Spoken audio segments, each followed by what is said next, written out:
नमस्कार साथियों, मैं मनीष कुमार शर्मा स्वागत करता हूं आपका एक बार फिर यादविन स्मार्ट क्लासेस पर, जिस पर आप मेरे साथ में यूपीएसआई 2025 की तैयारी कर रहे हैं।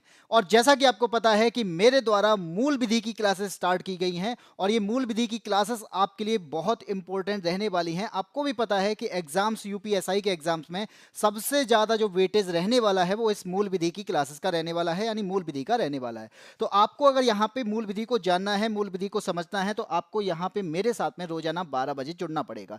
आप यहाँ पे देख पा रहे होंगे कि हम क्या पढ़ने वाले हैं। तो आपको मैंने कल इंट्रो क्लासेस दी थी, यानी इंट्रोडक्शन कराया था, जिसमें मैंने आपको बताया था कि किस तरह से आईपीसी से कन्वर्ट होकर हम बीएनएस में आए थे, किस तरह से हमने इंडियन पीनल कोड से लेकर भारतीय न्याय संहिता का सफर तय किया था। और इसी प्रकार से आज हम उसी चीज को कवर यहाँ पे पढ़ने वाले हैं। तो इसी यहाँ पे हम ये चीजें पढ़ते रहेंगे, कानून की समझ को यहाँ पे बरकरार रखेंगे और इसी प्रकार से पढ़ने के बाद में आपको खुद पता चल जाएगा कि आपसे किस तरह के क्वेश्चंस आपके एग्जाम्स में पूछे जाते हैं। और जब आप यहाँ पे पढ़ेंगे, हाँ भाई बिल्कुल, राधे कृष्णा भाई। अब यहाँ पे जो लोग जुड़ते जा रहे हैं उन लोगों को मैं एक बात बता दूं कि हम लोगों के द्वारा यहाँ पे बैच चलाया गया है और इस बैच का नाम है चाणक्य 2.0 बैच। और ये चाणक्य 2.0 बैच जो है, ये आपके लिए बहुत इंपॉर्टेंट बैच है। अगर आप चाहते हैं कि हम बहुत अच्छे तरीके से बीएनएस को समझें, हम बहुत अच्छे तरीके से मूल विधि को समझें, तो आपको क्या करना पड़ेगा, आपको ये बैच लेना पड़ेगा जिसमें आपको बहुत अच्छे तरीके से समझाया जाता है। और जब आप इस चीज़ों में शामिल हो जाते हैं तो आपको खुद समझ में आएगा कि हमने जो बैच लिया है ये कितना फायदेमंद रहने वाला है। बाकी का आप समझ पा रहे हैं कि इस बैच की जो कीमत है मात्र 99 रुपए है। और 99 रुपए, इससे सस्ता बैच भाई आपको दिवाली के ऑफर पे नहीं मिलने वाला है। अगर आप चाहते हैं कि हम बहुत अच्छे तरीके से पढ़ें तो आप इस बैच को ले सकते हैं मात्र 99 रुपए में। बाकी का आपको पता है कि कहाँ लेना है, तो बाईएससी ऐप पर जाकर आपको खरीदना है। बाईएससी ऐप डाउनलोड करने के बाद रजिस्टर और लॉगिन करेंगे, आप वहाँ पर आपको बैच मिल जाएगा। हम यहाँ पे समझ रहे थे कि बीएनएस क्या होता है, ये हम कल समझ चुके थे। यहाँ पे हम जान चुके थे कि कानून में किस तरह से बदलाव किए गए हैं। हम ये भी समझ चुके थे कि हमारे पास में जो कानून की देवी जिसे बोला जाता था, जिसके आंखों पर पट्टी बंधा करती थी, आज के टाइम पे आंखों पे पट्टी को हटा दिया गया है। यानी यहाँ पे न्याय की बात की गई है, यहाँ पे अंधे कानून की बात नहीं की जाएगी। यहाँ पे अब कानून देखना स्टार्ट करेगा और लोगों को न्याय देने का काम करेगा। ये मैंने आपको कल समझा दिया था। बाकी का आपको पता है कि यहां पर इंडियन पीनल कोड की बात करेंगे तो आप मैकाले को जानते हैं। लॉर्ड मैकाले के द्वारा इंग्लिश की शिक्षा पर लीगल रिफॉर्म्स लाने का काम किया गया और इंडियन पीनल कोड का ड्राफ्ट अगर पेश किया था किसी ने तो पहली बार इन्हीं ने किया था। और ये हमारे पहले फर्स्ट लॉ कमीशन के अध्यक्ष भी रहे थे भारत में, ठीक है, क्योंकि ब्रिटिश इंडिया था। हाँ जी भाई, नोट्स भी हैं। कैसे भाई, नोट्स क्यों नहीं मिलेंगे? अगर आपको हम पढ़ाएंगे तो बिना नोट्स के कैसे पढ़ाएंगे? आपको नोट्स भी तो प्रोवाइड करेंगे, आप उन चीज़ों से पढ़ पाएंगे, आप अच्छे तरीके से पढ़ पाएंगे, जिससे आप वहाँ पर बार बार आपको चीज़ें लिखना ना पड़े, बार बार उन चीज़ों को नोट ना करना पड़े। तो हम अपनी तरफ से आपको नोट्स प्रोवाइड करते हैं, ठीक है। प्लीज रेगुलर क्लास कर दीजिए। अब बीच में ज्यादा छुट्टियां, बेटा देखो दिवाली का टाइम है तो दिवाली के टाइम पे तो एक दो छुट्टियां अभी रहेंगी, ये आपको मैं बता देता हूँ कि रेगुलर ही क्लास होती हैं। लेकिन कुछ होते हैं भाई, हम लोगों से भी कोई मारपीट के काम करा लेता है, तो उस चीज़ पे मत जाइए। दिवाली का टाइम खत्म होगा उसके बाद आपकी क्लासेस रेगुलर तरीके से ही रहने वाली हैं। बस थोड़ा सा कुछ दिन के लिए, 2 से 3 दिन के लिए मैनेज कर लो भाई। आप लोगों के त्यौहार होते हैं तो हम लोगों के भी त्यौहार होते हैं, तो थोड़ा सा यार इन चीज़ों पर तो फोकस करो, ठीक है। आगे बढ़ते हैं। तो आपको पता है कि हम अब क्या पढ़ने वाले हैं। हमें आज यहाँ पे, कल इंट्रो वाली क्लास पढ़ चुके हैं, अगर आपने ध्यान से मेरे क्लासेस को देखा होगा तो आप समझ पाए होंगे कि हमने किस प्रकार से वहां पे क्लासेस दी थी और बहुत अच्छे तरीके से, मुझे लगता है कि आपको बहुत अच्छे तरीके से समझ में आया होगा। ये थी इंट्रोडक्शन। आज की आपकी क्लास नंबर 2 है और क्लास नंबर 2 में मैं आपको आज क्या पढ़ाने वाला हूं भाई, एक चीज बता दे रहा हूं। ऐसे जैसे मैं आपको बता रहा हूं ना, इस तरीके से आपको कोई नहीं बताने वाला। क्वेश्चंस मैं अपने आप बना के लेके आ रहा हूं और आपको यहां से क्वेश्चन आपको एग्जाम में जरूर मिलेंगे। आपको ये मैं गारंटी देता हूं कि अगर आप मेरे साथ में यहां पे जुड़े होंगे तो आपको यहां से क्वेश्चन जरूर मिलेंगे। मैं यहां पे आईपीसी को कम लेके चल रहा हूं, बीएनएस को ज्यादा लेके चल रहा हूं। बाकी जगह पर आप अगर घूम के आओगे तो घूम के आने के बाद आपको खुद समझ में आ जाएगा कि यहां बीएनएस ही पढ़ाया जा रहा है और कहीं और पे आईपीसी की चीजें पढ़ाई जा रही हैं। क्योंकि आपको ये ध्यान रखना है हमें कौन से क्वेश्चन आपसे पूछे जा सकें, ठीक है। सबसे पहले ध्यान रखना है कि हम चलने वाले हैं स्टेप बाय स्टेप।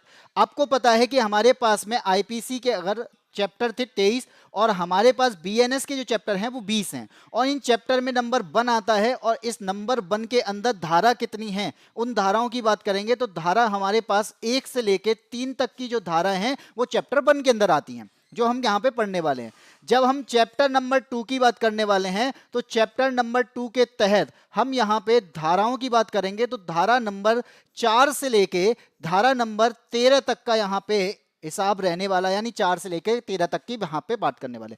और इसके बाद चैप्टर नंबर 3 की बात करेंगे, अध्याय नंबर 3 की बात करेंगे। तो यहाँ पर हम धारा कौन सी पढ़ने वाले हैं, तो धारा नंबर 14 से लेकर 44 तक। तो आज का जो हमारा क्लास है, आज की जो हमारी क्लास रहने वाली है, उस क्लास के अंदर मैं आपको क्या पढ़ाने वाला हूँ, मैं आपको यहाँ पे इन 3 चैप्टर को लेके चलने वाला हूँ, जिससे आपके क्वेश्चन बनेंगे, जो बनेंगे यहाँ पे लेके चलेंगे। ठीक है, चैप्टर ज्यादा है, समय कम है, बेटा टेंशन ना लो, आपके यहाँ पे प्रैक्टिस में अच्छे तरीके से कराने वाला हूं, चैप्टर के अकॉर्डिंग पढ़ाने वाला हूं। तो आपको यहां पे कंप्लीटली अगर पढ़ना है तो आप यहां पे आपको बहुत सारे ऑप्शंस हैं, लेकिन आपको चैप्टर वाइज चलना है कि कैसे क्वेश्चंस एक चैप्टर से बन सकते हैं, किस तरह से क्वेश्चंस बनते हैं। तो आपको हमारे साथ में जुड़ना है, यादविन स्मार्ट क्लासेस के चैनल पे जुड़ना है। ठीक है, तो मैं आपको इन 3 चैप्टर के बारे में आज बताने वाला हूं, जहां पे धारा नंबर 1 से लेकर 44 तक की धाराओं को हम आज कंप्लीट करने वाले हैं। तो आपको पता है टोटल धाराएं कितनी है, 358 धाराएं हैं, 20 चैप्टर में हैं। तो अभी 44 तक करते हैं, अगले दिन हम आगे बढ़ाएंगे, अगले दिन और आगे बढ़ाएंगे। ठीक है,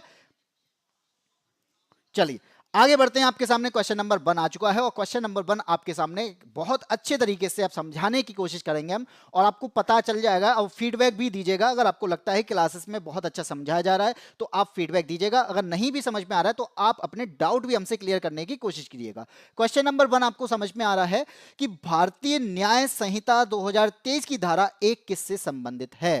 क्वेश्चन क्या पूछा गया है, देखो हर कानून की बात करते हैं, कोई भी कानून हो, पहली धारा में क्या लिखा होता है। किसी भी कानून की पहली धारा की बात करेंगे, आप अगर पहली बार नोट्स बनाएंगे, आप अगर रजिस्टर लेके आते हैं तो पहली बार आप क्या उस पर सबसे पहले लिखेंगे, बड़े बड़े अक्षरों में आप उस पर क्या लिखेंगे, आप उस पर अपना नाम लिखेंगे, आप वहां पे बताएंगे कि ये कौन से सब्जेक्ट की तैयारी करने वाला हूं। तो ये सारी चीजें, और पहले पेज पर आप वहां पर डेट लिखेंगे कि मैंने आज से इसकी स्टार्टिंग की है, लिखा होता है ना। तो यही है, कानून की पहली धारा में लिखा होता है उसका क्या, उसका संक्षिप्त शीर्षक, यानी शॉर्ट तरीके से उसका नाम लिखा होता है, वो होता है आपका संक्षिप्त शीर्षक।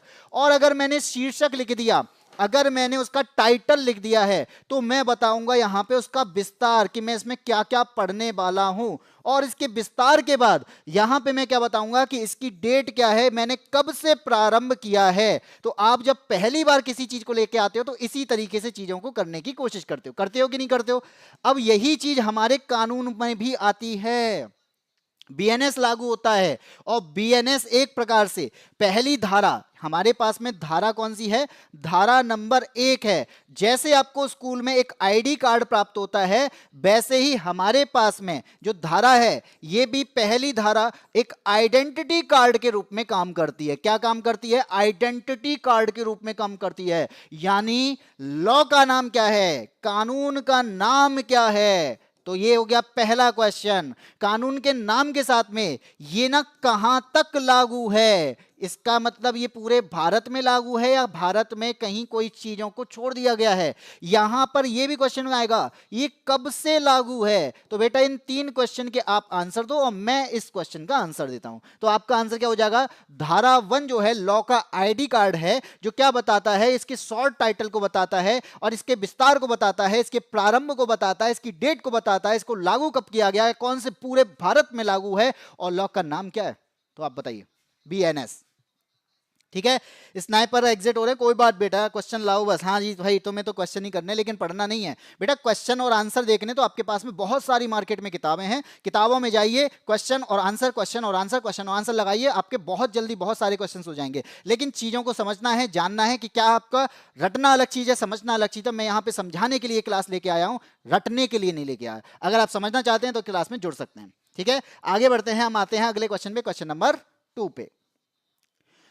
इसको पढ़ेंगे, समझेंगे क्या कहता है। देखो कोई भारतीय, मान लीजिए कोई भारतीय नागरिक विदेश में अपराध कर दे, तो क्या उस पर बीएनएस के तहत कार्रवाई हो सकती है।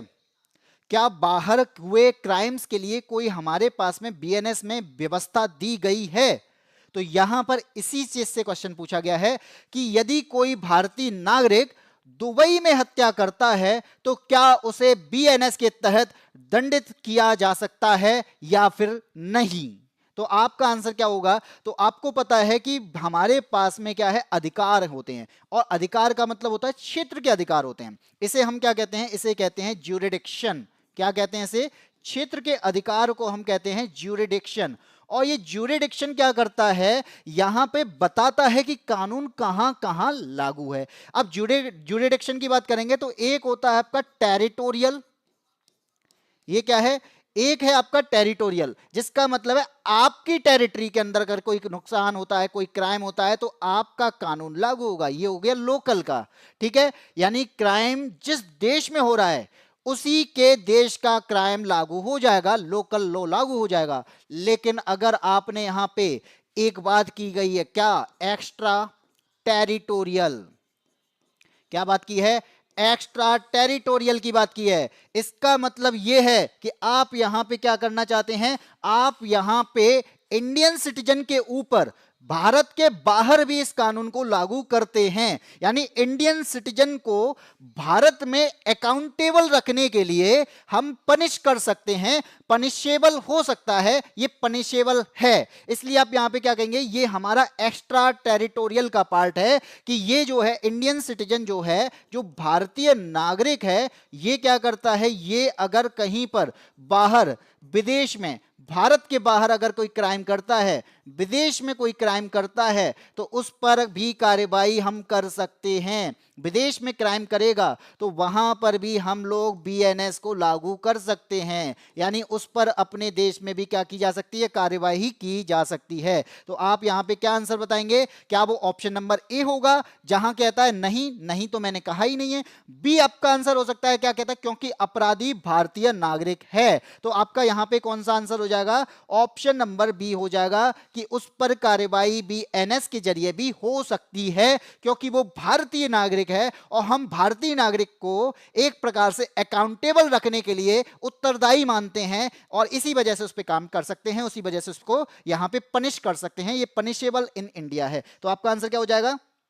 राधे राधे भाई। त्रिशा शर्मा जुड़ चुकी है हमारे साथ में, नमस्ते त्रिशा। इसी के साथ में सिग्मा ने आंसर बताया ऑप्शन नंबर बी, धारा 1 2023 आईपीसी 1 संपूर्ण भारत में लागू। बहुत सही आंसर है। ये धारा 1 जो है वो बीएनएस 2023 की बात करती है, और 1 जुलाई 2024 से इसको पूरे भारत में लागू किया गया था, और यहां पर आईपीसी जो है वो खत्म कर दिया गया था, इसके रिप्लेस कर दिया गया था बीएनएस के जरिए। आया समझ? आगे बढ़ते हैं। क्वेश्चन नंबर आता है आपका थर्ड, और थर्ड क्या कहता है? यहां पे थर्ड क्या कहता है? ये थर्ड भी आपका धारा 1 का ही पार्ट है। बेटा धारा 1 के अंदर ना ये तीनों चीजें आती हैं जो मैंने आपको यहां पे बताई हैं, तो आप इन चीजों को भी ध्यान में रखिएगा। क्वेश्चन नंबर थर्ड क्या कहता है कि मान लीजिए कोई भारतीय महासागर है। अब भारतीय महासागर है, इंडियन ओशियन है। इंडियन ओशियन के ऊपर उड़ते भारतीय विमान में किए गए अपराध पर कौन सा कानून लागू होगा? अगर कोई Indian craft, Indian aircraft Indian ocean के ऊपर उड़ रहा है, तो कोई क्राइम करता है उसके अंदर, तो कोई कानून लागू होगा। तो इनमें से कौन सा कानून लागू होगा, ये आपसे पूछा जा रहा है। तो जल्दी से आंसर बताइए, क्या आंसर होगा? त्रिशा शर्मा, सैड बॉय, इसी के साथ सिग्मा और यूपी प्लेस, जो भी साथी हैं आंसर दीजिएगा। सुबी जी कहाँ है? त्रिशा भाई, त्रिशा बता दो इनको सुबी जी कहाँ है। हमें नहीं पता है किसकी सुबी जी है। यहां पे बात करते हैं, भारतीय नागरिक की बात करते हैं। तो आपको पता है कि अगर मैंने कहा कि ना मेरा क्राइम जो है ना ये भारतीय धरती पर हुआ है, कहां हुआ है? भारतीय धरती पर क्राइम हुआ है। तो अगर भारतीय धरती पर क्राइम है, जमीन पर क्राइम है, तो ये बीएनएस के जरिए एक आपराधिक मामला हो जाएगा। ठीक है। और अभी इससे पहले वाले क्वेश्चन में हमने क्या क्या क्या समझा था कि अगर भारतीय नागरिक क्या करता है, विदेशी धरती पर, कोई भारतीय नागरिक विदेशी धरती पर, मान लो दुबई जाते हैं, वैसे भी लोग दुबई जाना पसंद करते हैं, कोई थाईलैंड जाना पसंद करता है, वहां पे जाके क्राइम कराए, तो विदेशों में अगर आपने क्राइम कर दिया तब भी आपका बीएनएस वहां पे लागू होता है, पर भारत में भी कार्रवाई हो सकती है बीएनएस के जरिए। ये एक्स्ट्रा टेरिटोरियल का पार्ट है। अब अगर मैं कहूं कि समुद्र के ऊपर, आपका समुद्र है और आप समुद्र के ऊपर कहां उड़ रहे हैं? वायुयान में उड़ रहे हैं, विमान में उड़ रहे हैं, और विमान में क्या कर देते हैं? अब वहां पे कर देते हैं क्राइम। और अगर क्राइम कर दिया तो क्या ये बीएनएस के जरिए आप यहां पे इसको पनिश कर सकते हैं? तो बिल्कुल कर सकते हैं। अगर आपके समुद्र के ऊपर कोई भारतीय विमान पर क्राइम होता है तो उस पर BNS लागू होता है। और यहां पे फिर आपके माइंड में आएगा, सर सर सर कहीं वो विदेशी विमान हो तो, कहीं यहां पे तो हमने भारतीय विमान की बात कर दी है, और अगर सर वो विदेशी विमान हो तो लो ये भी बात कर लेते हैं। अगर वो विदेशी विमान है तो विदेशी विमान में क्राइम होता है तो वहां पर जो आपका कानून लागू होगा वो कौन सा लागू होगा कि जिस जगह पर क्राइम हुआ है, मान लो इंडिया में हुआ है तो इंडिया का कानून लागू होगा, अगर वो आपका कहीं और हुआ है, दुबई में हुआ है तो दुबई का कानून लागू होगा, या फिर यहां पे कहेंगे इंटरनेशनल कानून लागू होगा। ठीक है, यहां पे लोकल या इंटरनेशनल लॉ कानून यहां पे लागू होते हैं। ये सेक्शन 3 का पार्ट है, लॉ का जीपीएस इसे कह सकते हो। और ये क्या बताता है, किसके तहत यहां पे कानून कार्यवाही होगी? ऑप्शन नंबर सी के तहत। बताओ ये हमसे सबको आया समझ में? हमको क्या पता? हाँ बिल्कुल, मैं मूल विधि पढ़ाऊंगा, और मूल विधि आपको अगर अच्छी लग रही है, समझ में आ रहा है तो भाई एक बार लाइक कर दीजिएगा। और आपको मैं बता रहा हूं, 100% बता रहा हूं कि अगर आप मेरे साथ में जुड़े हैं तो मैं एक प्रकार से आज मूल विधि का, BNS का चैप्टर 1, चैप्टर 2 और चैप्टर 3 तीन अध्याय के साथ में धारा 1 से लेकर धारा 44 तक के क्वेश्चंस की प्रैक्टिस करा रहा हूं। तो आप इस प्रकार से इसको शेयर भी कर सकते हैं। लेकिन सर नागरिक दूसरे देश के हैं तो उसी देश के कानून बनेगा ना, जिस देश की बासी उसी विमान में बैठे हों तो उस विमान विदेशी है तो भाई विमान अगर विदेशी है तो आपका लोकल वाला कानून कानून होगा, जो वहां का कानून है। मैंने कहा वो मेरी जमीन पर है, यानी मेरे आपके मेरे वायु मार्ग में उड़ रहा है तो आपका कानून लागू होगा। इसके अलावा अगर वो दुबई के वायु में उड़ रहा है तो वो अब कहाँ पे? दुबई का होगा। अमेरिका के में उड़ रहा है तो अमेरिका वाला कानून लागू होगा। यहाँ पे कि मैंने यही तो बताया, यहाँ पे लोकल और इंटरनेशनल लॉ यहाँ पे लागू हो जाते हैं। ठीक है, ठीक है भाई, कॉपी पेन लेके तो पढ़ना पड़ेगा, आपको चीजें नोट करनी है तो कॉपी पेन तो लेने पड़ेंगे। क्वेश्चन नंबर हम आते हैं 4th। क्यों भाई, स्त्री फिल्म तो देखी होगी ना? अब स्त्री फिल्म तो देख ली है, अब यहाँ पे उसी से रिलेटेड आपका एक क्वेश्चन है, इसको करने की कोशिश करते हैं। ठीक है, क्वेश्चन नंबर 4 कहता है भारतीय न्याय संहिता यानी BNS में स्त्री शब्द का द्योतक क्या है? स्त्री किसे माना जाएगा? अब आप यहाँ पे ये मत कहना कि सर मैं तो 4 साल की थी तब मुझे स्त्री बोला जा सकता है, क्या मैं 10 साल की हूं तो मुझे स्त्री बोला जा सकता है? भाई ये चीज हमारी BNS में लिखी है। अगर कोई 12 साल की बच्ची है और वो अपराध में शामिल है तो क्या उसे BNS वुमेन मानेगा, क्या उसे BNS स्त्री मानेगा? ये क्वेश्चन आपसे पूछा गया है। जल्दी से बताइए, इसमें से अगर मानेगा तो कौन सी धारा यहां पे काम करने वाली है? सिग्मा कह रहे हैं 18, त्रिषा कह रहे हैं डी। चलिए मैं देखता हूं क्या आंसर होगा। बेटा आपको ये बात माना जाना, आपको ये पता होनी चाहिए कि जब हम यहां पे धारा 2 किसकी बात करते हैं, हम यहां पे सेक्शन 2 की बात करते हैं। किसकी बात करते हैं बेटा? सेक्शन 2 की। सेक्शन 1 हमने कंप्लीट कर लिया, वहां पे सेक्शन 2 की बात करते हैं। सेक्शन 2 में हमारे पास में क्लॉज नंबर 10 है, ये भी याद रखना।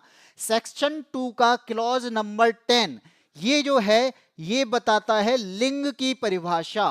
लिंग की परिभाषा का मतलब यानी सेक्शन 2 क्या बताता है? ये डेफिनेशन देता है, और डेफिनेशन देगा तो ये बताना चाह रहा है कि कोई पर्सन अगर कोई चीज है तो इसकी डेफिनेशन में वो फिट बैठता है कि नहीं बैठता है। और इस लिंग की परिभाषा में किसी भी व्यक्ति को, किसी भी क्राइम करने वाले को अगर बोल दिया जाए ही, यानी वह, और वह का यहां पे जो मतलब हो जाएगा वो हो जाएगा कि वो मेल की बात कर रहा है, वो फीमेल के लिए भी बात कर रहा है, और जो क्राइम करने वाला अगर ट्रांसजेंडर है तो वो ट्रांसजेंडर के लिए भी बात कर रहा है। ये धारा नंबर 2 सेक्शन नंबर 2 का क्लॉज नंबर 10 है। ये पहले IPC की धारा 8 में आता था, लेकिन अब ये धारा 2 में आता है। ठीक है, इसी प्रकार से मैं अगर आगे बढ़ता हूं कि हमारे पास में ना धारा 2 का क्लॉज नंबर 19 है। धारा 2 का क्लॉज नंबर 19 जो मैं बता रहा हूं उन चीजों पे ध्यान देना कि हमारे लिए इंपॉर्टेंट क्या है। इसमें बताया गया है कि कोई भी पुरुष, किसी भी पुरुष को पुरुष कब माना जाएगा? यानी यहां पे पुरुष ने क्राइम किया है, किसी बच्चे ने भी क्राइम कर दिया है, तो उस पुरुष का आशय यहां पे क्या है कि किसी भी उम्र का हो, किसी भी आयु का हो, तो किसी भी आयु का अगर है कोई व्यक्ति तो वो आपका पुरुष की संज्ञा में ही आएगा। यानी अगर 10 साल के बच्चे ने भी क्राइम किया है तो उसे भी यहां पे पुरुष ही बोला जाएगा। अगर कोई व्यक्ति यहां पे नाबालिग है तो उस नाबालिग को भी यहां पे पुरुष ही बोला जाएगा। ये डेफिनेशन कहती है हमारी सेक्शन नंबर 2 क्लॉज नंबर 19 की। इसी प्रकार से हमारे पास में स्त्री के लिए भी अलग बात की गई है कि धारा नंबर 2 क्लॉज नंबर 35, कौन सा? क्लॉज नंबर 35, इसमें यहां पे स्त्री की बात की गई है। इसके अंदर स्त्री के लिए भी संज्ञा की गई है कि वो महिला का आशय ये है कि वो किसी भी आयु की हो। किसी भी आयु का मतलब वो अगर 5 साल की है तो 5 साल की भी यहां पे उस बच्ची को स्त्री की संज्ञा दी जाएगी। ठीक है, तो ये हमारे पास में बीएनएस है। इस बीएनएस के अंतर्गत ये 3 धाराएं मैंने आपको बताई हैं। ये 3 धाराएं इसलिए इंपॉर्टेंट है क्योंकि मैंने आपको यहां पे पुरुष, स्त्री और लिंग की परिभाषा तीनों के अकॉर्डिंग बता दिया। अब बता दो, भारतीय न्याय संहिता में स्त्री शब्द का द्योतक होगा कि 15 वर्ष से ऊपर, गलत। 18 वर्ष से ऊपर, गलत। 21 वर्ष से ऊपर, गलत। ऑप्शन नंबर डी यहां पे सही हो जाएगा कि वो किसी भी आयु का हो, वो जन्मजात बालिका क्यों ना हो, उसे कानून की धारा में महिला की संज्ञा दी जाएगी, उसे यहां पे कानून की धारा में स्त्री की संज्ञा दी जाएगी, उसे यहां पे वुमेन बोला जाएगा। ठीक है, पैदा होते ही जेंडर डिसाइड हो जाता है बेटा। सही बात है, जन्मजात से ही होगा। सर आपने सैयारा मूवी देखी है? क्यों भाई, ऐसा क्या है सैयारा के अंदर? तो मुझे देखना चाहिए। वैसे उसमें अंदर बेटा अगर सीखने की बात की जाए तो उसके अंदर एक बीमारी है, उस बीमारी का नाम आपसे इस बार पूछा गया था। सैयारा का नोट्स बना ला, कानून का नोट्स बना ले भाई। जितेंद्र कुमार का आंसर आ चुका है, डी स्नाइपर कह रहे हैं, जुड़ चुके हैं फिर से। सैड बॉय भी आपका आंसर आ चुका है। आगे बढ़ते हैं, क्वेश्चन नंबर 5 की ओर आता है। अब क्वेश्चन नंबर 5 क्या कहता है, इसको पढ़ो और आप यहां पे समझेंगे। क्या समझना है इसमें? मान लो कोई अपराध बीएनएस लागू होने से ही पहले हो गया हो तो मतलब यह है कि बीएनएस कब लागू हुआ था? तो आप क्या कहेंगे, सर बीएनएस जो है ना, वो जो है ना 1 जुलाई को लागू हुआ था और 1 जुलाई 2024 की साल थी वो। यानी बीएनएस 1 जुलाई 2024 को लागू हो गया। अब लागू हो तो गया, अब मान लो उसने क्या कर दिया, मई में ही कांड कर दिया। कोई क्या कर दिया? मई 2024 में कांड कर दिया था। अब उस पर कार्रवाई किसके जरिए होगी? क्या वो बीएनएस के जरिए कानून का लागू होगा या जो हमारा पहले चलता था उसके तहत कानून लागू होगा? तो यही क्वेश्चन है कि बीएनएस लागू होने से पहले मई 2024 में चोरी हुई थी तो कौन सा कानून लागू करें? बीएनएस जो हमारा नया है या आईपीसी 1860 जो हमारा पहले से चल रहा था? या फिर कोई कानून लागू ही नहीं होगा कि भाई तूने चोरी कर ली, अब कानून हमारे यहाँ तो नया आया है तो हम कार्रवाई करेंगे नहीं, तुझ पे कोई कार्रवाई नहीं करने वाले। तो आप बताओ क्या आंसर होगा? मेरी मूल विधि अच्छी नहीं है। तो बेटा मूल विधि अच्छी करने के लिए तो क्लास चलाई गई है। अगर मूल विधि अच्छी होती तो क्लासेस क्यों चलती? क्लासेस चलाने का मतलब ही यही है कि आप यहाँ पे प्रैक्टिस करें और अपने यहाँ पर मेरे द्वारा कानून की समझ को यहाँ पे विकसित करेंगे।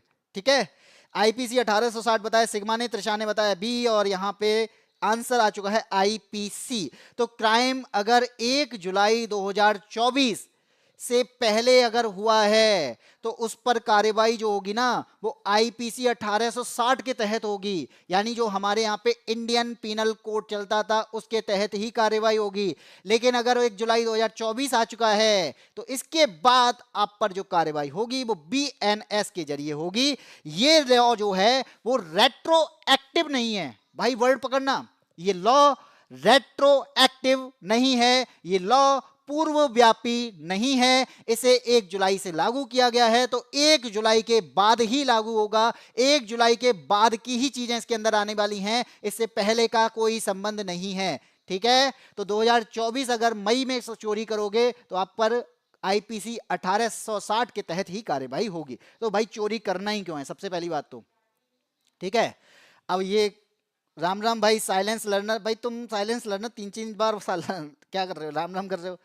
हम नहीं पढ़े लेकिन स्टेप टू स्टेप क्लास चलती है तो क्या कुछ पढ़ लेते बेटा। स्टेप टू स्टेप भी क्लास चल रही है बेटा। अगर आप हमारे साथ में जुड़े हो तो मैंने पहली क्लास इंट्रो कराया था जिसमें मैंने बीएनएस के बारे में बताया, आईपीएस के बारे में, आईपीसी के बारे में बताया, आईपीएस से लेके आईपीसी से लेके मैंने बीएनएस तक की आपको यहाँ पे सफर कराया और वो लागू कर दिया। अब लागू करने के बाद धारा 1 चल रही है, धारा 2 चल रही है, धारा 3 चल रही है। अब यहाँ पे इसी प्रकार से मैं धारा 44 तक के क्वेश्चन लेके आया हूँ। अब आप यहाँ मत कहना कि 44 क्वेश्चन होंगे, नहीं, क्वेश्चंस आपके प्रैक्टिस के तौर पर हैं। अब बात करते हैं क्वेश्चन नंबर 6 की। क्वेश्चन नंबर 6 क्या कहता है? आपसे बोला गया है कि कौन सी सिचुएशन में बीएनएस लागू नहीं होगा, चाहे अपराध भारतीय नागरिक ने क्यों ना किया हो। तो यही आपसे पूछा जा रहा है कि निम्नलिखित में से कौन सी स्थिति में बीएनएस 2023 लागू नहीं होगी। ऑप्शन नंबर ए कहता है कि कोई भारतीय नेपाल में चोरी कर ले तो। बी कहता है भैया कि दुबई के ऊपर उड़ रहा था विमान, तो भारतीय विमान में था, उसने अपराध कर दिया, तो क्या बीएनएस लागू नहीं होगा। सी कहता है भारतीय जहाज पर विदेशी द्वारा हत्या कर दी गई है, भारतीय जहाज है, हत्या विदेशी की, तो क्या इस पर बीएनएस लागू नहीं होगा। और डी कहता है कि दिल्ली में स्थित विदेशी दूतावास है ना, उसमें अगर अपराध हो जाए तो क्या यहां पर बीएनएस लागू नहीं होगा। ये चार ऑप्शंस आपके सामने हैं, तो आप यहां पे क्या कहेंगे? हमारे पास में ना जो ऑप्शन नंबर ए है ना सर, ये हमारा धारा 1 के लिए कहता है, हमारे पास में सेक्शन 1 की बात करता है कि अगर कोई भारतीय किसी भी देश में चोरी करता है, किसी भी देश में अपराध करता है, वहां पर हमारा बीएनएस लागू होगा। ये एक्स्ट्रा टेरिटरी का पार्ट होगा। यहां पर हम किसी भी देश में किए गए भारतीय नागरिक के द्वारा कोई कृत्य को बीएनएस के द्वारा भी यहां पे कानून के तहत उसे संज्ञा यानी सजा दे सकते हैं। ठीक है, अब बोल रहा है भारतीय विमान है, और भारतीय विमान में वो उड़ कहां रहा है? दुबई के ऊपर उड़ रहा है, तो क्या बीएनएस लागू होगा? भाई विमान किसका है? भारत का, और भारत के विमान पर यहां पर बीएनएस लागू होता है। इसलिए याद रखना कि भारतीय विमान में अगर आप किसी और देश में भी उड़ रहे हो, अगर वहां पे अपराध होता है तो आप पर कार्रवाई हो सकती है, बशर्ते आप भारतीय नागरिक होने चाहिए। ठीक है, अगर आप भारतीय नागरिक हो और भारतीय विमान में हो और आप अपराध करते हो, तो आप अगर किसी देश में उड़ रहे हो तब भी आप पर कार्रवाई होगी धारा 1 के तहत। तीसरा कहता है भारतीय जहाज, शिप की बात कर रहा है, इंडियन शिप, यानी आप समुद्र में घूम रहे हो, यानी भारतीय शिप में किसी विदेशी के द्वारा भी हत्या कर दी जाएगी तो आप पर सेक्शन 1 के तहत बीएनएस के तहत ही कार्रवाई होगी। लेकिन दूतावास, ये दूतावास जो है ना, ये विदेशी संप्रभु क्षेत्र कहलाते हैं, ये आपके फॉरेन सॉवरेनिटी वाला एरिया होता है, और इसमें अपराध करने पर बीएनएस लागू नहीं होता, चाहे वो आपके देश के अंदर ही क्यों ना हो। इसलिए ऑप्शन नंबर डी जो है वो इसका सही हो जाएगा। ये बात समझ में आई कि नहीं आई? हाँ बिल्कुल, त्रिशा शर्मा ने आप आंसर दे दिया है, स्नाइपर ने आंसर दे दिया है, अलॉन लाइव भाई।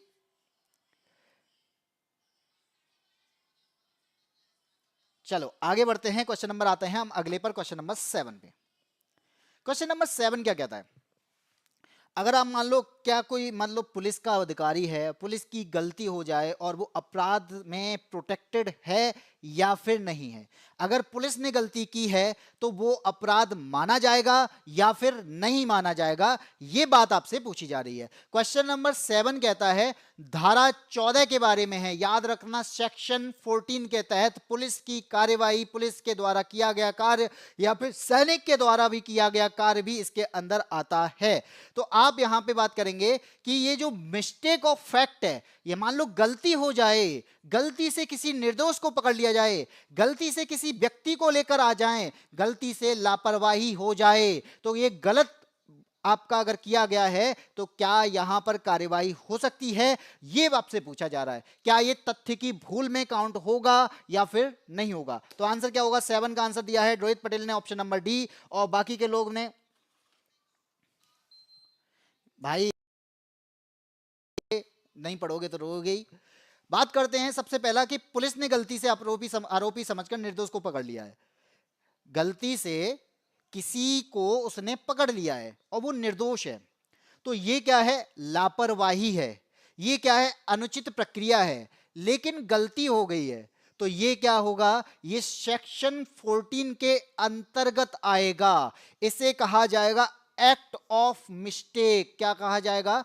Act of mistake. अब भाई गलतियां तो सबसे हो सकती हैं, भाई सोचो, गलतियां तो सबसे हो सकती हैं, पुलिस से भी हो सकती से भी हो सकती है, किसी सेना के अधिकारी से भी हो सकती है, किसी से भी गलती हो सकती है।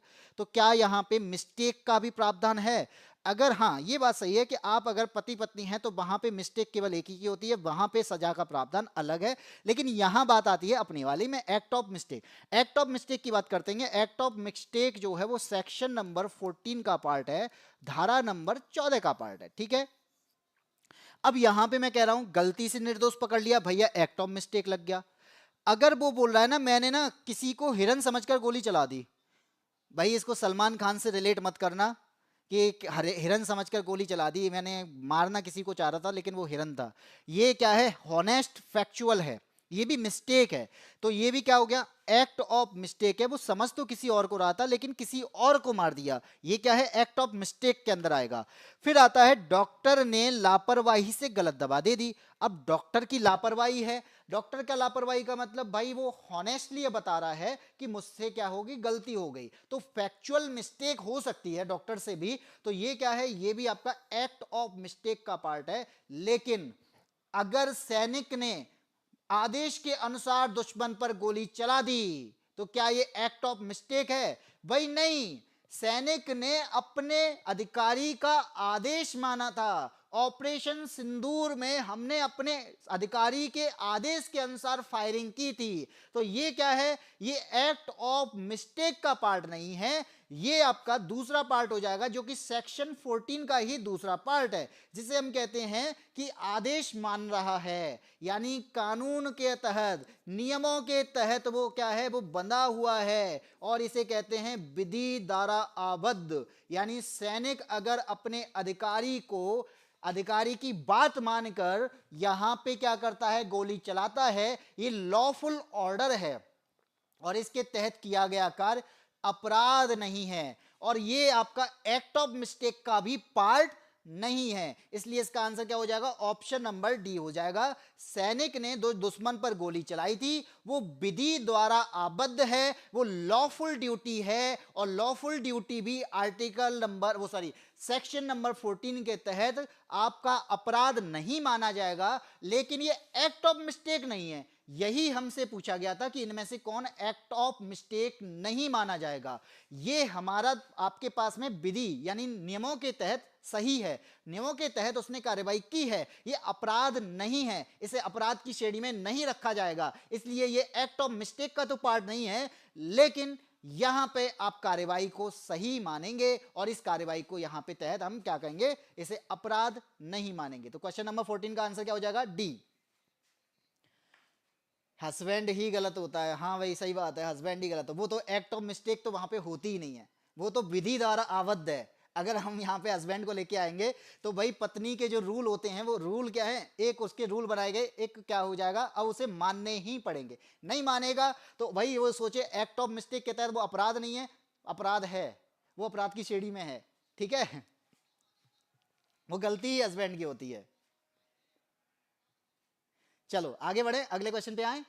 अब आपसे अगला क्वेश्चन क्या कहता है भैया, अगला क्वेश्चन है क्वेश्चन नंबर 8।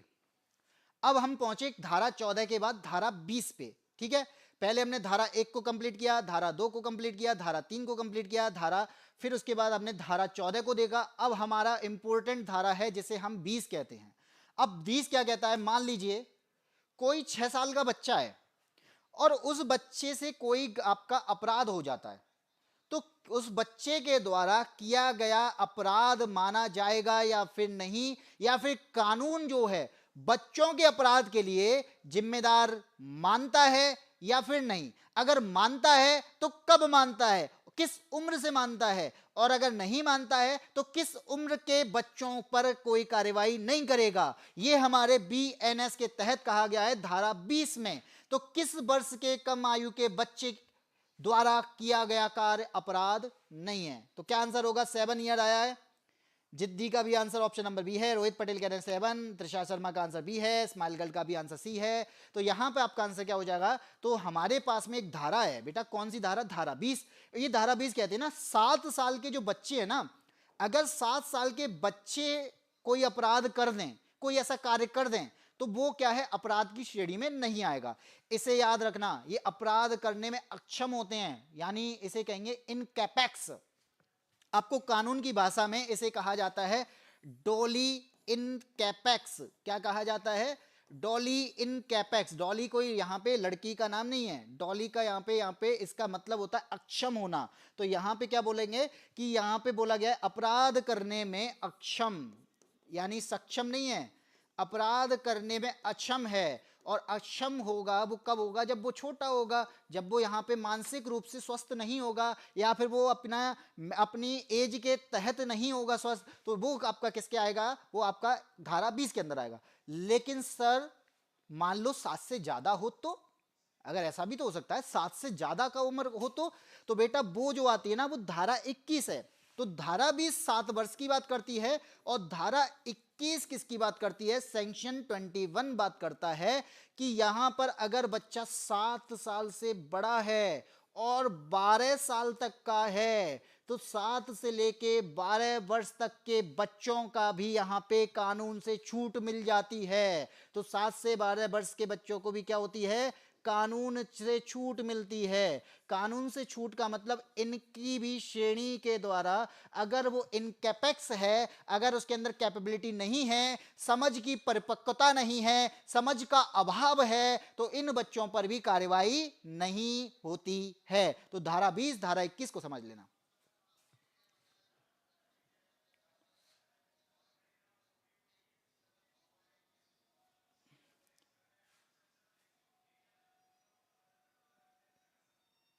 टूटा दिल तो शिकायत कैसी? किसका दिल टूट गया भाई यहाँ पे? भले यहाँ पे तो भाई मैं पढ़ा रहा हूँ, कानून को पढ़ा रहा हूँ, कानून का यूज नहीं करना है कि किसी का मर्डर वर्डर करके आ जाओ भैया दिल तोड़ दिया था इसने, हमने मर्डर कर दिया। हम तो बच्चे थे ना, किसी बच्चे से ही करवा दिया। आएगा बेटा, इसका उकसाने पर आएगा, इन चीजों पर भी आएगा। क्वेश्चन नंबर 9 पे आते हैं। 9 क्या कहता है? लो, अगर मान लो कोई नाबालिग लड़की है और वो साइबर अपराध कर दे, क्या कर दे?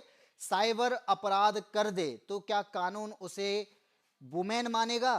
क्या यही एज मायने रखती है? ये आपसे पूछा जा रहा है कि यदि एक नाबालिग लड़की साइबर अपराध करती है तो क्या उसे स्त्री माना जाएगा? भाई स्त्री तो स्त्री है, क्यों भाई? स्त्री तो स्त्री है, कुछ भी कर सकती है।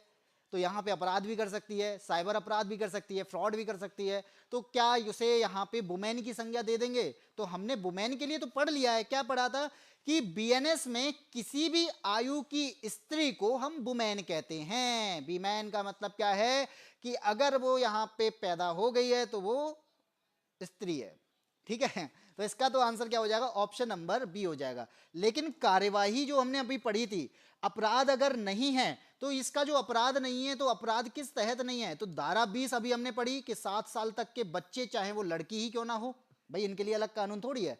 धारा 21 के तहत अगर यहाँ पे मान लो 12 साल तक का बच्चा है, 12 साल तक की बच्ची है, तो उस पर भी क्या है? कोई अपराध नहीं माना जाएगा, ये अपराध की श्रेणी में नहीं आएगा। तो यहां पर यह भी आपको याद रखना है कि अपराध नहीं माना जाएगा। अगर वो 12 से ज्यादा एज का है तो वो पनिशेबल है, वहां पर किसी ना किसी प्रकार से उसको यहां पे पनिश किया जा सकता है। लेकिन अडल्ट के मामले में पनिश क्या होगा? उसका दंड क्या होगा? कम होगा, ठीक है। 9 का बी आंसर हो जाएगा। चलिए आगे बढ़ते हैं बेटा, फालतू की बात नहीं, मैं यहाँ पे कार्रवाई कर सकता हूँ, अपराध की श्रेणी में रख सकता हूँ, मैं सारे अपराध बता रहा हूँ कौन सा अपराध हो रहा है, ठीक है। आगे बढ़ते हैं। तो आप यहाँ पे बच्चे नहीं हो, 12 साल के बच्चे नहीं हो, तो आपका अपराध माफ कर दिया जाएगा बेटा। क्वेश्चन नंबर 10 पे आते हैं। क्या कहता है ये क्वेश्चन नंबर 10? किसी कार्य को अपराध तभी माना जाएगा जब उससे नुकसान हुआ है। अगर कोई चोरी हुई और नुकसान ही नहीं हुआ तो क्या वो चोरी मानी जाएगी? क्या उसे अपराध माना जाएगा? क्वेश्चन नंबर 10 यही कहता है कि भारतीय न्याय संहिता की धारा 29, धारा 29 याद रखना, ये इंपॉर्टेंट धारा है। हमारे पास में सेक्शन नंबर 21 के बाद अब हम पढ़ रहे हैं सेक्शन नंबर 29। तो धारा 29 के अनुसार किसी कार्य के अपराध माने जाने के लिए क्या आवश्यक है? यानी हमारे पास में अगर किसी ने चोरी कर ली तो वो चोरी अगर उसमें नुकसान नहीं हुआ है, या मान लो किसी ने चीटिंग की है, तो अगर आपका कोई नुकसान नहीं हुआ है, अगर आपके साथ में फ्रॉड हुआ है लेकिन आपका कोई नुकसान नहीं हुआ है, तो ये सब आपके क्या होंगे? ये सब आपके धारा 29 के तहत आएंगे। लेकिन ये अपराध माना जाएगा कि नहीं आएगा, ये बताओ सर। आंसर आ चुका है सैड बॉय का ए, तुषार शर्मा का सी, स्माइल गर्ल का बी, बाकी का देखते हैं क्या आंसर होगा। सॉरी भी आंसर आ चुका है। चलो बेन जो है वो इट सेल्फ पनिशेबल है। क्या है? Act it self punishable. अब आप कहेंगे इट सेल्फ का मतलब भाई खुद से ही पनिश कर सकते हो, यानी यहाँ पे खुद से भी वो पनिश की स्थिति में आता है, वो यहाँ पे अपराध की स्थिति में आता है, भले ही कोई भी हार्म नहीं हुआ हो, इफ नो एक्चुअल हार्म। ये कहता है हमारा BNS। क्या कहता है कि एक्ट जो है, अगर आपने यहां पे चोरी का प्रयास किया है तो वो पनिशेबल ऑफेंस है, चाहे वहां पर चोरी हुई हो या नहीं हुई हो, चाहे वहां पर नुकसान हुआ हो या फिर नहीं हुआ हो, अगर उसमें आपने कोशिश की है तो आप अपराधी हो। इसके अंतर्गत मान लीजिए आपने क्या किया, सर मैं तो चीटिंग कर रहा था केवल। बेटा ये चीटिंग भी जो है ना, ये चीटिंग भी अपराध है। सर मैं तो फ्रॉड, हल्का फुल्का छोटा मोटा फ्रॉड करता हूं, भाई ये फ्रॉड भी आपका अपराध है। Attempt to cheating, attempt to fraud. अब आप मान लीजिए एक आपका आता है अबॉर्शन। ये बहुत इंपॉर्टेंट है बेटा, बहुत। ये अबॉर्शन जिसे हम कहते हैं गर्भपात, और गर्भपात का मतलब क्या है कि अगर आप यहां पे गर्भपात को बिना अनुमति करते हो, अब इसे अपराध माना जाएगा, इसे अपराध घोषित किया जा सकता है, भले ही महिला के स्वास्थ्य पर कोई नुकसान ना हुआ हो, फिर भी यह स्वतः पनिशेबल है। धारा 29 इस पर लागू होती है। तो याद रखना कि अगर यहां पे हम क्या करते हैं, अबॉर्शन भी कराते हैं, तो यहां पर वो भी अपराध है अगर आपने अनुमति नहीं ली है। और ये आपका कौन से एक्ट के तहत होता है? तो हमारे पास इसके लिए एक्ट है MTP एक्ट। अब आप कहेंगे MTP एक्ट, MTP का मतलब होता है, M से हो जाएगा आपका मेडिकल, भाई अगर गर्भपात की बात कर रहे हो तो मेडिकल ही तो है। T से हो जाएगा आपका यहां पे टर्मिनेशन, आप यहां पे क्या कर रहे हो, टर्मिनेट ही तो करा रहे हो। तो टर्मिनेशन, किसका टर्मिनेशन करा रहे हो? प्रेगनेंसी का। तो प्रेगनेंसी, ठीक है, इसको कहेंगे ये हमारा एक एक्ट है। इस एक्ट के तहत आप पे क्या हो सकती है, कार्यवाही हो सकती है, ये भी याद रखना। तो यहां पे क्या है, कार्य भले ही यहां पे क्या हो, कार्य अपराध माने जाने के लिए क्या आवश्यक है, तो यहां पे हम क्या कहेंगे, अपने आप में एक अपराध होना, भले ही उससे कोई नुकसान ना हो। ऑप्शन नंबर C सही होगा।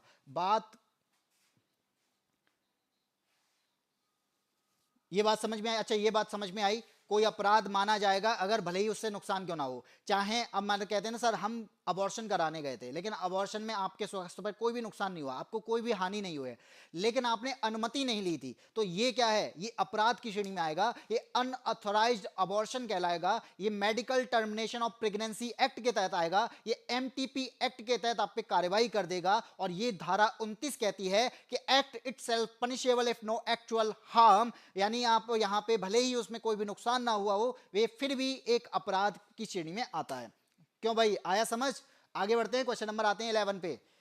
क्वेश्चन नंबर 11 क्या कहता है बेटा, अभी तो बातें कर रहे हो, फिर बाद में आपने यहाँ पे आएगा ना UPSI का पेपर आएगा, तो UPSI के पेपर में जब आप इन क्वेश्चंस को देखोगे, ये क्वेश्चंस आपके BNS से रिलेटेड है, और मैं 100% बता रहा हूँ क्वेश्चन आपके ऐसी प्रकार से आने वाले हैं, और आप यहाँ पे पढ़ लिए हो, समझ लिए हो, तो आपको समझ में आ गया है तो आप वहां पर कर पाओगे। नहीं आया है तो बेटा इसी तरीके से यहाँ पे जो बातें कर रहे हो ना, यही बातें करते रह जाओगे, और फिर वहां पे चीटिंग के लिए काम करोगे, और चीटिंग करोगे तो आप यहाँ पे अभी धारा 14 के, यहाँ पे हमने कौन सी धारा देखी थी, तो धारा यहाँ पे 29 के तहत आप पे चीटिंग पर भी कार्रवाई हो जाएगी। ठीक है, क्वेश्चन नंबर 11 की बात करते हैं। 11 का आंसर बता दिया, ऑप्शन नंबर B। आप तो मूल विधि भी मस्त पढ़ा रहे हैं भाई, पढ़ना आना चाहिए। सामने वाला अगर पढ़ने वाला हो तो पढ़ाने में भी मजा आता है, लेकिन अगर आप सामने वाला बस उद्यमी हो तो फिर क्या, मूल विधि हो चाहे वो कोई और सब्जेक्ट हो, सारे ही ऐसे हैं। अगर आप मान लो जीके भी पढ़ना चाहते हैं तो जीके के लिए मैंने क्लासेस दे दी हैं, UPSI के लिए जीके में कंप्लीट कर चुका हूं, 60 टेस्ट मैंने उसके अंदर कराए हैं। तो अगर आप नहीं देख पाए तो आप वहां पर हमारे पास में जो प्लेलिस्ट के ऑप्शन में जाकर आप क्लासेस को देख सकते हैं। क्वेश्चन नंबर 11 क्या कहता है, मान लीजिए किसी निर्देश को नुकसान पहुंचाकर खुद को बचा लिया आपने, क्या यह जायज है? मान लीजिए कोई जान बचाने के लिए किसी का दरवाजा तोड़ देता है, जैसे दया, मान लीजिए क्या है, दरवाजा तोड़ दिया किसी की जान बचाने के लिए, तो यह क्राइम है? तो आप कहेंगे नहीं, ये नेसेसिटी के अंडर आता है, ये आर्टिकल नंबर 19 के तहत, सॉरी धारा नंबर 19 के तहत आता है। तो हम यहां पे सेक्शन नंबर 19 की बात करने वाले हैं। सेक्शन नंबर 19 क्या कहता है? ये कहता है कि इनमें से क्या बताना है, किस मामले में BNS धारा 19 के तहत आवश्यकता को, यानी नेसेसिटी को बचाव के रूप में नहीं माना जा सकता। भाई किसी की जान जा रही है, कोई मान लो नदी में फंसा हुआ है, कोई मान लो घर में फंसा हुआ है, अब हम उसे बचाना चाहते हैं, अब उस वहां पर दरवाजा भी तोड़ना पड़ेगा, हमें वहां पे क्या क्या करना पड़ेगा, हमें वहां पे सारी लीगल चीजों को अपनाना पड़ेगा। तो जहां पे हम क्या करेंगे, तो हम वहां पर अपराधी नहीं है, यानी हम यहां पे क्या कर रहे हैं, हम यहां पे सद्भावना के लिए काम कर रहे हैं, हम यहां पे गुड फेथ के लिए काम कर रहे हैं। इसका मतलब है कि कोई जान बचाने के लिए किसी का दरवाजा तोड़ देता है तो वो क्राइम नहीं है। कोई व्यक्ति यहां पे छोटे से हार्म को करने के बाद एक बड़े हार्म से बचा लेता है तो ये आपका क्या है, ये आपका आपका आवश्यकता के तहत अपराध नहीं है। लेकिन लेकिन लेकिन मान लो आपने निर्दोष को मार दिया, तो खुद को बचाने गए थे और खुद को बचाने के लिए आपने सामने वाले की जान ले ली, तो क्या होगा, यानी आप यहां पे क्या कर सकते हो, यानी इसका मतलब है कि कोई व्यक्ति बड़े नुकसान के लिए,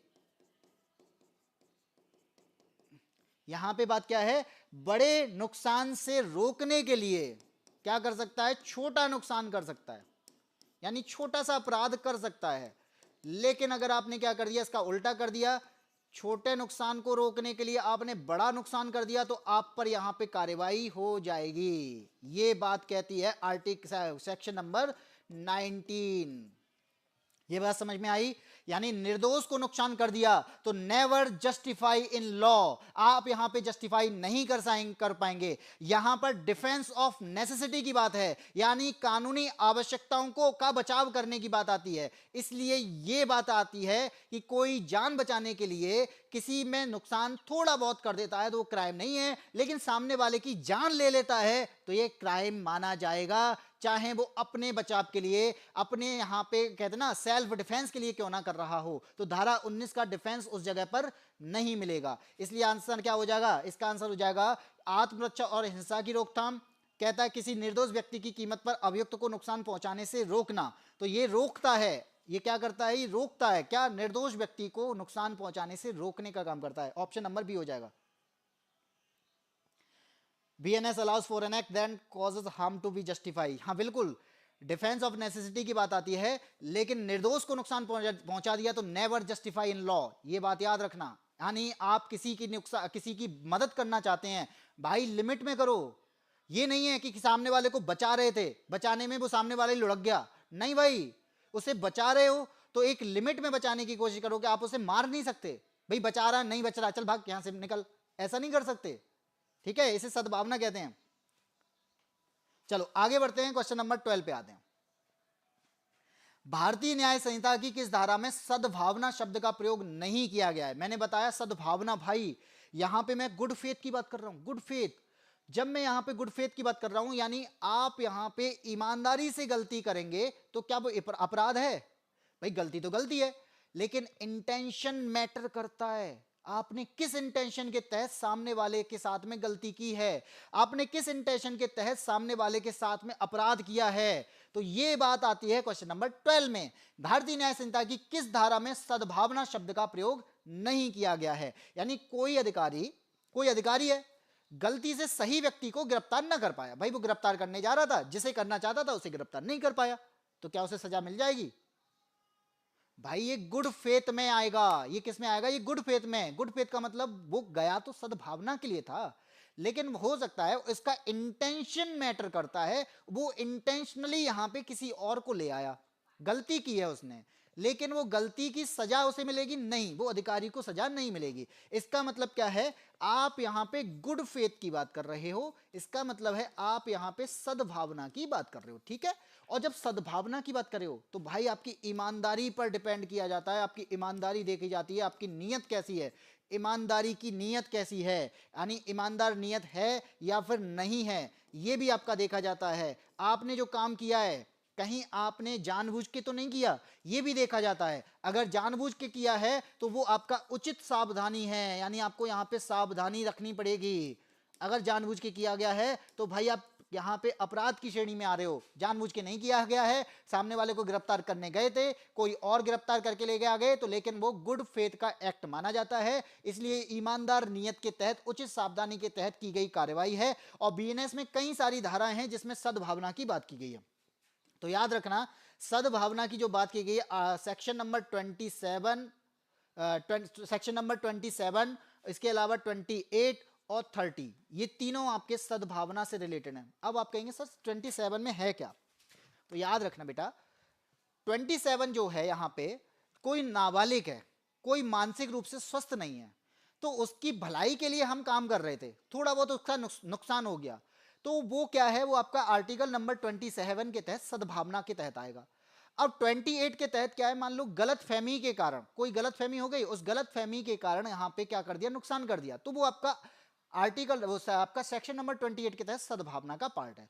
आपका मान लो कोई ऐसी इमरजेंसी आ गई, आपातकाल वाली कंडीशन आ गई, तो उसमें हमने क्या कर दिया, दूसरों को लाभ के लिए काम किया है, यानी गुड फेथ के लिए काम किया, इमरजेंसी में सामने वाले को बचाने का भी काम कर रहे हैं, तो वो आपका सेक्शन नंबर 30 में आ गया। लेकिन 31 जो है वो आपका गुड फेथ में नहीं आता, ऑप्शन नंबर डी यहां पे सही हो जाएगा।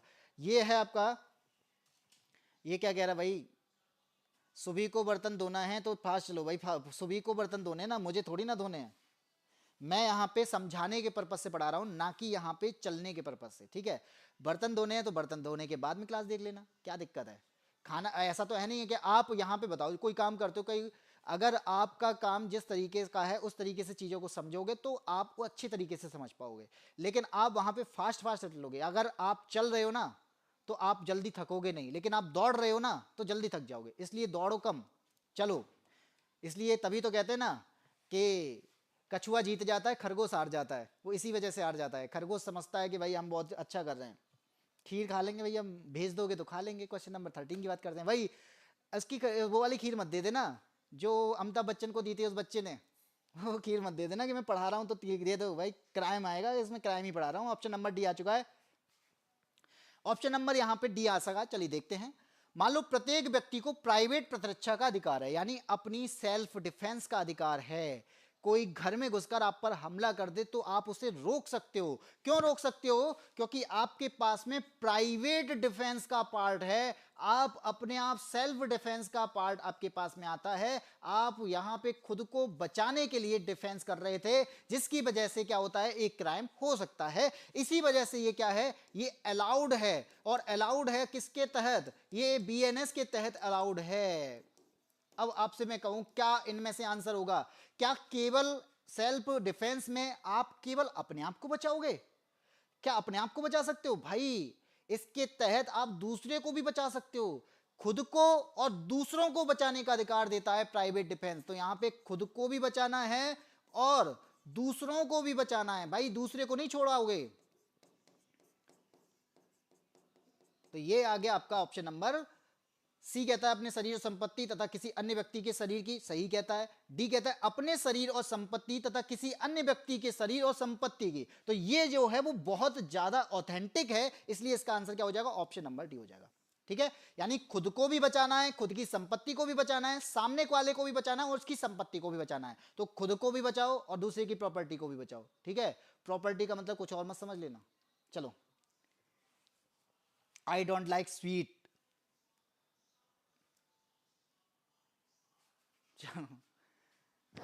अगर आप यहाँ पे इसको पढ़ रहे हैं तो आपको मीठा पसंद नहीं है। आगे बढ़ते हैं, क्राइम हो जाएगा एक और। क्वेश्चन नंबर 14 की बात करते हैं। मान लो किसी ने खुद अपराध नहीं किया।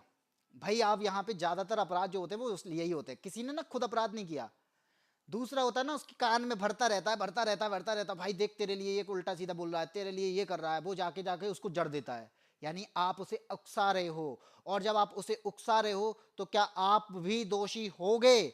यही आपसे पूछा गया है कि भारतीय न्याय संहिता की किस धारा के तहत उकसाने के अपराध का प्रावधान है। उकसाया गया है, और अगर उकसाया गया है तो इसका मतलब एक होगा प्रिंसिपल। प्रिंसिपल वो कॉलेज वाला प्रिंसिपल नहीं है, ये है ऑफेंडर, क्राइम वाला प्रिंसिपल। यानी प्रिंसिपल ऑफेंडर का मतलब है मुख्य अपराधी, और एक होता है अवेटर। इसे क्या कहते हैं? अवेटर कहते हैं। ये क्या होता है, उकसाने वाला। और यहां पे ये दोनों ही क्या हैं, दोनों ही आपके अपराधी घोषित किए जा सकते हैं अगर ऐसी स्थिति आती है तो। ठीक है, सेक्शन नंबर कौन सा होगा, आंसर आया है सी सी सी, बाय बाय। और 46 45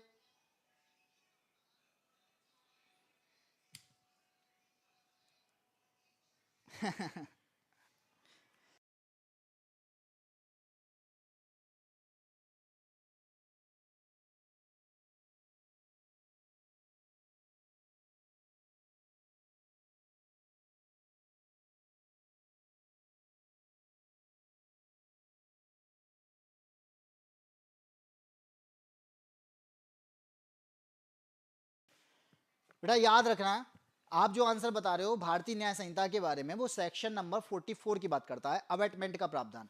यानी आप यहां पे अवेटमेंट के प्रावधान की बात कर रहे हो, ना कि अपराधी की अभी बात की है। प्रावधान किस में दिया गया है, आप जो 45 और 46 आंसर दे रहे हो ना, उसमें अपराधी के बारे में बताया गया है, लेकिन अवेटमेंट के प्रावधान का अगर आपसे आंसर होगा वो ऑप्शन नंबर 44 होगा। धारा 44 सेक्शन नंबर 44 अवेटमेंट का प्रावधान करता है। अगर कोई व्यक्ति किसी अपराध को इंस्टिगेट करता है, उकसाता है और षड्यंत्र करता है, मदद करता है, तो उसे अवेटर कहा जाता है। और अवेटर का प्रावधान जो है वो आपका धारा 44 में दिया गया है। और अगर दोषी की बात की जाएगी तो दोषी आपका 45 और 46 में दिया गया है। यहां पे फर्क पूछा गया है, आपका प्रावधान पूछा गया है बेटा।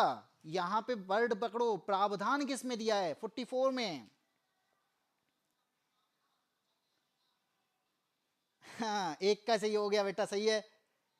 तो याद रखना यहां पे आंसर क्या होगा, सेक्शन 44। प्रावधान किस में है, 44 में। और यहां पे आप यहां पे इंस्टिगेट करने वाले की बात करेंगे कि उसे यहां पे अपराधी माना जाएगा, तो वो आपका 45 और 46 में पहुंचेगा। आगे बढ़ते हैं, क्वेश्चन नंबर 15। अब आता है आपका वॉलेंटी नॉन फिट इंजरिया। ये क्या है, ये आपका बोला गया है वॉलेंटी नॉन फिट इंजरिया। ये वर्ड जो है इसके बारे में बात की जा रही है। अब इसके बारे में बात की जा रही है तो क्या बात की जा रही है, ये आपसे पूछा जा रहा है। तो हम यहां पे क्या देखेंगे, इंजुरिया कहावत को भारतीय न्याय संहिता की किस धारा में शामिल किया गया है। एक कहावत है कि आदमी खुद से कुएं में कूदता है और किसी और को भी ले जाता है। वो कहते हैं ना कि तू तो कूदेगा ही लेकिन इसे भी ले जाएगा। ये वही कहावत है कि वॉलेंटी नॉन फिट इंजरिया का मतलब है अपनी इच्छा से कोई जोखिम लेना। अपनी इच्छा से आप कुएं में कूद रहे हो, अपनी इच्छा से किसी भी क्राइम को करने की कोशिश कर रहे हो, और फिर बाद में कहते हो यार मुझसे तो गलती हो गई थी, मैंने अपनी इच्छा से किया था, लेकिन मैंने उसको ना दोष नहीं करना चाहता था, मैं उसे वहां पे हार्म नहीं करना चाहता था, मैं उसे नुकसान नहीं पहुंचाना चाहता था। भाई स्वेच्छा से कूदे हो, अपनी इच्छा से कूदे हो उसमें, तो आपने तो जोखिम लिया है। और वहां पे हानि अगर हो जाए तो आप हानि का दावा नहीं कर सकते। यही बात कहता है ये वॉलंटी नॉन फिट इंजरिया का मतलब है जिसने स्वेच्छा से, जिसने अपनी इच्छा से जोखिम लिया। आदमी खुद खतरे में खुद कूदा और बाद में वो दूसरे पर दोष डाल दे कि इसने धक्का दिया था, नहीं भाई, आपका ही को खेल है इसके अंदर। और ये आता है आपका नंबर सेक्शन 32। ये किस में आता है, सेक्शन नंबर 32 में। बी आंसर दिया है, बी आंसर नहीं है। चलता हूं, अब मैं, मुझे आराम करना है। अब ठीक है बेटा, आराम कर लो और आराम ही करते रह जाओगे इस तरीके से अगर आप पढ़ोगे तो।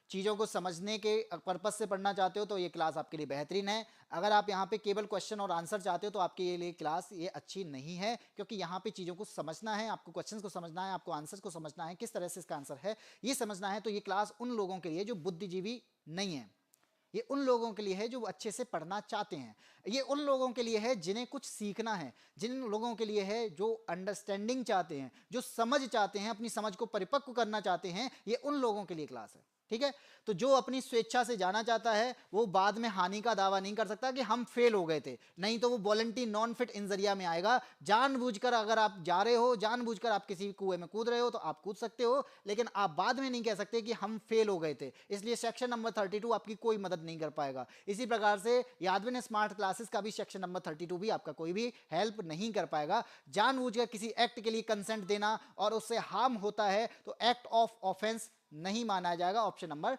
सी हो जाएगा। आया समझ?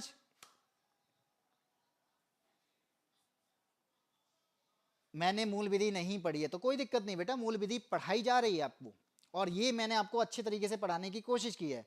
और इसी के साथ में आज की क्लास में मैं इतने ही क्वेश्चन रख रहा हूं, क्योंकि लेट हो चुका है, 1 घंटा हो चुका है, और सेक्शन मैंने आपको 1 से लेके 44 तक कंप्लीट करा दिया है। हमने यहाँ पे chapter number 1, chapter number 2, chapter number 3, BNS के 3 चैप्टर कंप्लीट कर लिए हैं। और इसी के साथ में आज की क्लास आपको कैसी लगी है, फीडबैक जरूर दीजिएगा। आपको चीजें समझ में आई है ये भी बताइएगा, और आपको लगता है कि क्लास आपके लिए फायदेमंद है तो ये भी हमें बताइएगा कि इस क्लास को कंटिन्यू रखा जाए। अगर आपको लगता है तो हम आपके लिए दूसरी क्लास लेके आ सकते हैं, ठीक है। बाकी का आपको मैं बता दूं कि हमारे पास में और भी जो बैचेज चल रहा है, अगर आप चाहते हैं कि मुझे फुल डिटेल में अच्छे तरीके से बताया जाए तो आप जा सकते हैं हमारे चाणक्य 2.0 बैच पे। और ये बैच जो है दिवाली धमाका के साथ में अभी भी 99 में बना हुआ है, तो दिवाली का जो धमाका आप करना चाहते हो तो वो इसके साथ में कर सकते हो। 99 रुपए में आप यहाँ पे यूपीएसआई की जो फायरिंग होती है ना, हाँ, कर सकते हो। हमारे साथ में यूपीएसआई के साथ में है, यानी चाणक्य 2.0 के साथ में 99 रुपए में मिल रहा है। कहाँ मिलेगा तो आपको पता है, बाईएससी ऐप डाउनलोड करना पड़ेगा, रजिस्टर करना पड़ेगा, लॉगिन करना पड़ेगा। लॉगिन करने के बाद यहाँ पे आप कोई भी बैच को परचेज कर सकते हो, और परचेज करने के बाद आप उस बैच में इनरोल कर पाएंगे, ठीक है। टेंशन फ्री रहता हूँ भाई, ठीक है, ये तो अच्छी बात है। ये क्लास हमेशा ही बेस्ट होती है। थैंक यू त्रिषा, अगर आपको अच्छी लगी है। मुझे ऐसा ही बनता कोई देखना चाहता है, या ये सब भाई ऐसा ही बनते कोई नहीं देखना चाहता ऐसे तो, लेकिन हाँ हम खुद देखना चाहते हैं अपने आप को। अगर आप किसी पड़ोसी से पूछोगे, आप अपने रिश्तेदार से पूछोगे ना, तो वो मन ही मन कहेगा यार नहीं बने तो बढ़िया है। तो याद रखना, अगर आप खुद चाहते हो कि मैं बन जाऊं तभी आप बन पाओगे। दूसरे के चाहने से, दूसरे के उकसाने से आप नहीं बन सकते। दूसरे के उकसाने से बस क्राइम कर सकते हो, दूसरे के उकसाने से यहाँ पे अवेटर बन सकते हो, लेकिन आप दूसरे के उकसाने से कुछ भी नहीं कर सकते हो। पढ़ाई में आपको खुद को अब खुद उकसाना पड़ेगा। आप अवेटर खुद बनेंगे और तभी आप अपना काम कर पाएंगे। ये बात याद रखिएगा। अगर आप चाहते हैं कि आप बहुत अच्छे तरीके से पढ़ें तो पहले अपने अंदर आग जलानी पड़ेगी। आप अपने अंदर आग जलाएंगे, आप अपने आप को उकसाएंगे, और आप तभी कुछ कर पाएंगे, वरना कुछ नहीं होगा। दूसरा आपसे कहता रह जाएगा, आप दूसरे को दिखावी कहते हैं ना, दिखावे की जिंदगी जीते रह जाओगे, शो ऑफ करते रह जाओगे, और फिर उसके बाद में एक दिन बैठोगे कि काश मैं उस दिन पढ़ लेता, काश मैं उन सर की भी बात मान लेता, काश मैंने वहां पर इतना ज्यादा दूसरे की बातों पर फोकस नहीं किया होता, मैंने यहां पे पढ़ाई के टाइम पे पढ़ाई की होती, बाकी की बातों को इग्नोर किया होता तो शायद कुछ हो जाता। तो इन बातों से बचना है तो क्लास लीजिएगा, ठीक है। Thank you sad boy. इसी के साथ में alone girl, Trisha Sharma, smile girl, सभी का यहाँ पे थैंक यू।